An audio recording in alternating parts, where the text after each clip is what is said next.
Daily. Taste the Daily. சென்னையில் 8 வயது சிறுமிக்கு பாலியல் தொல்லை அளித்த வடமாநில இளைஞர் சிக்கினார்.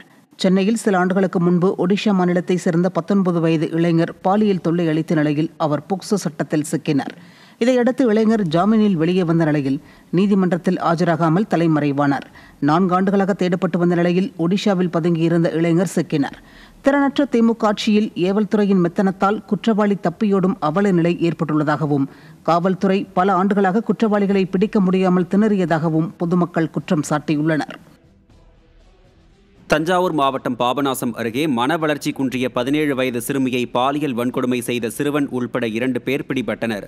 மன வளர்ச்சி குன்றிய 17 வயது சிறுமி 7 மாதம் கர்ப்பமாக இருப்பதை அறிந்த அவரது பெற்றோர் இதுகுறித்து புகார் அளித்தனர்.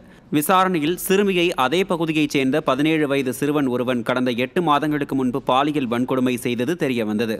மேலும் அந்த சிறுவன் அப்பகுதியைச் சேர்ந்த கூலி தொழிலாளி அஜித்குமார் என்பவரிடம் 2 மாதங்களுக்கு முன்பு இதுகுறித்து கூறியதை அடுத்து அஜித்குமாரும் மனநலம் பாதிக்கப்பட்ட அந்த சிறுமியை வன்கொடுமை செய்துள்ளார். இருவரும் பிடிபட்ட நிலையில் சிறுவன் சிறார் காப்பகத்திலும் அஜித்குமார் சிறையிலும் அடைக்கப்பட்டார். விடியா ஸ்டாலின் ஆட்சியில் பெண்களுக்கு எதிரான பாலியல் குற்றங்கள் நாளுக்கு நாள் அதிகரித்து வருவதாக பொதுமக்கள் குற்றம் சாட்டுகின்றனர். திமுக ஆட்சியில் சிவகங்கை மாவட்டத்தில் போக்சோ பிரிவின் கீழ் பதிவு செய்யப்படும் வழக்குகளின் எண்ணிக்கை தொடர்ந்து அதிகரித்து வருவது வெட்ட வெளிச்சமாகியுள்ளது.